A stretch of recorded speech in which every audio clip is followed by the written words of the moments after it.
मित्रों नमस्कार, मैं हूं राकेश कुमार। आप देख रहे हैं मताभिमत। मित्रों, बिहार में जमीन सर्वे का काम चल रहा है। दूसरी ओर 16 जिले बिहार के बाढ़ग्रस्त हैं।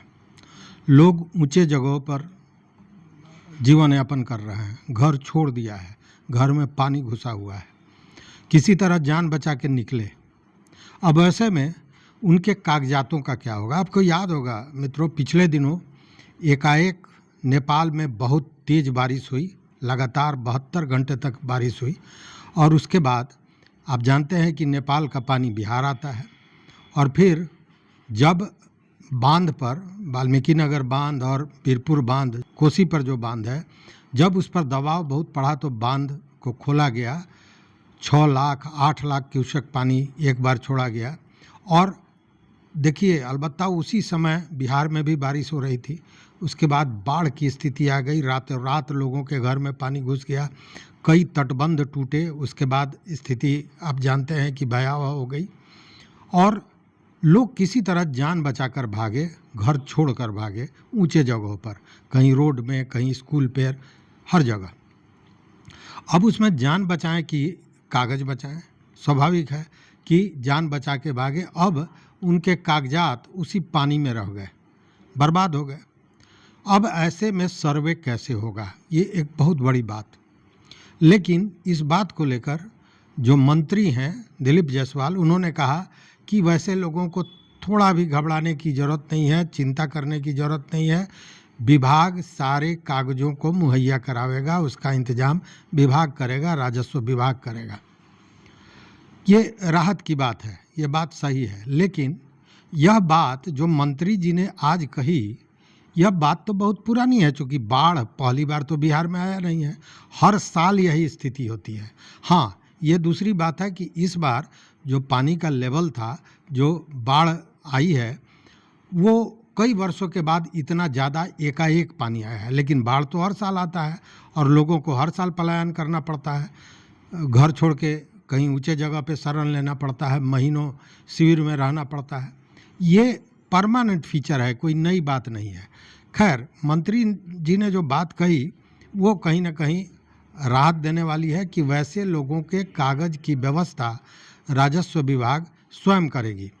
देखिए, 16 जिलों में बाढ़ आई हुई है, जिसमें किशनगंज, गोपालगंज, शिवहर, सीतामढ़ी, सुपौल, मधेपुरा, मुजफ्फरपुर, पूर्णिया, मधुबनी, दरभंगा, सारण, सहरसा, पूर्वी चंपारण, पश्चिमी चंपारण, अररिया, कटिहार और खगड़िया शामिल है। इन सारे जगहों पर भी सर्वे हो रहा है। अब उस स्थिति में कागज़ को लेकर लोग परेशान, लेकिन वो परेशानी अब छोटी पड़ गई है। लोगों को अपना जीवन कैसे चलाएं, ये परेशानी बड़ी है। लेकिन उसी में सर्वे का मामला भी था, तो स्वाभाविक है कि मंत्री ने जब इस तरह का बयान दिया तो लोगों को थोड़ी राहत आई। मंत्री जी ने एक और बात कहा। देखिए, सर्वे पर जो बार बार क्वेश्चन मार्क हो रहा है, वो क्यों हो रहा है? इसलिए कि जो सर्वे हो रहा है उसमें 2-3 चीज़ें हैं। देखिए, ये जो सर्वे हो रहा है उसमें 2 लोगों पर बड़ी जिम्मेवारी है। एक तो जो अमीन हैं उन पर, और दूसरे जो अंचल के पदाधिकारी हैं, जो अंचल के कर्मी हैं उन पर। और स्थिति क्या है सो समझिए कि अमीन, आपने सुना होगा, कई अमीन ने अपनी नौकरी छोड़ दी है, त्याग पत्र दे दिया है, क्योंकि मात्र 1 महीने के ट्रेनिंग के बाद उनको भेज दिया गया। जबकि स्थिति यह है कि जो व्यक्ति राजस्व विभाग का वर्षों से काम देख रहा है, पदाधिकारी, वह भी पुराने कागजों को पढ़ने में अक्षम है। मैं उसका उदाहरण दे सकता हूँ। मोतिहारी में महात्मा गांधी केंद्रीय विश्वविद्यालय का मामला था और उसमें जो जमीन अधिग्रहण हो रहा था उसमें एक शब्द था मुकरीदार, और इसका बात समझ में नहीं है। इसका मतलब होता है मध्यवर्ती मालिक, मतलब जमींदार ने जिसको मालिकाना हक दिया उसको मध्यवर्ती मालिक कहते हैं। लेकिन यहाँ के पदाधिकारी यह नहीं समझे, कर्मचारी यह नहीं समझे, उन्होंने लिख दिया मैनेजर। अब नुक्ते के हेरफेर से जो कहते हैं खुदा जुदा हो जाता है, वही स्थिति बनी।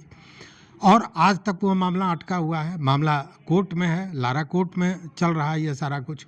तो कहने का मतलब यह है कि 1 महीने के ट्रेनिंग के बाद आपने क्षेत्र में भेज दिया, उनको पूरी जानकारी नहीं। और अभी आपने देखा होगा समीक्षा में ये देखा गया है कि मात्र 1 महीने में पूरे बिहार में जो ज़मीन नापी के लिए आवेदन गया था, जो लगभग 57 से 60 हज़ार था, उसमें मात्र 9,000 का नापी हो गया, जबकि 10,000 तो आपने कानूनगो और अमीन की बहाली की थी। मतलब कितना धीमा काम चल रहा है। और धीमा काम इसलिए नहीं चल रहा है कि वो काम करना नहीं चाहते हैं, सबसे बड़ी बात है कि उनको जानकारी का अभाव है। और बिना, जैसे सेना को बिना आत्मरक्षक डिवाइस के, बिना बंदूक के सीमा पर भेज दिया जाए तो जो इसकी स्थिति होगी वही स्थिति इन लोगों की है। और दूसरा, अंचलाधिकारी, तो मंत्री महोदय ने बड़ा ताकत से बोला कि मैं पूरी समीक्षा कर रहा हूं, और समीक्षा कर भी रहे हैं। समीक्षा ये कर रहे हैं कि बाढ़ पीड़ितों को सहायता पूरी तरह पहुंच रही है कि नहीं पहुंच रही है।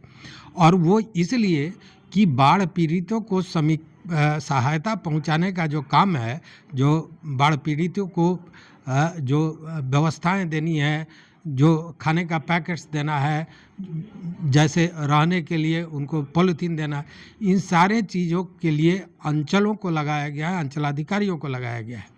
और जिन लोगों पर ये जिम्मेवारी दी गई है वो कितने काबिल हैं, इसका अंदाज़ा सीतामढ़ी में कल जो घटना हुई है उससे आप समझ सकते हैं कि सीतामढ़ी में शिवहर और बेलसंड बीच का जो तटबंध है वो एकाएक टूट गया। और उसके टूटने के बाद स्थिति ये बनी कि रिहायशी इलाकों में पूरा पानी घुस गया, लोग किसी तरह भागे और सहायता के लिए त्राहिमाम मची हुई थी। लोग पहुँचे सीओ के यहाँ, और सीओ साहब ने दरवाज़ा खोलने से भी इनकार कर दिया, गेट खोलने से भी इनकार कर दिया। लोग जब परेशानी में होते हैं तो स्वाभाविक है अपना आपा खो देते हैं। उस स्थिति में लोग जो है सो ज़बरदस्ती घुसे तो सीओ साहब अपना शर्ट वगैरह खोल के आराम फरमा रहे थे, वो पंखा का ठंडा हवा ले रहे थे, और इधर बाढ़ पीड़ित एड़िया रगड़ रहे थे जीने के लिए, 2 जून की रोटी के लिए। और स्वाभाविक है कि जब आदमी परेशानी में होता है तो विवेक कम काम करता है। लोगों ने बंधक बना लिया सीओ को, सीओ घंटों बंधक रहे, फिर बीच बचाव हुआ, मामला शांत हुआ। लेकिन मेरा ये क्वेश्चन है, मेरा ये प्रश्न है, और आपका भी होगा कि वैसी स्थिति में जिन पदाधिकारियों के कंधे पर ये काम दिया गया है वो काम कैसे होगा? इसलिए कि जब सीओ साहब सहायता जो मानवीय आधार पर भी देना है और उनको काम भी दिया गया है, सहायता नहीं पहुंचाकर पंखे की हवा खा रहे हैं और लोगों की बात सुनने को तैयार नहीं है, वो व्यक्ति, वो सीओ क्या करेगा? इस सर्वे में किस तरह मदद करेगा?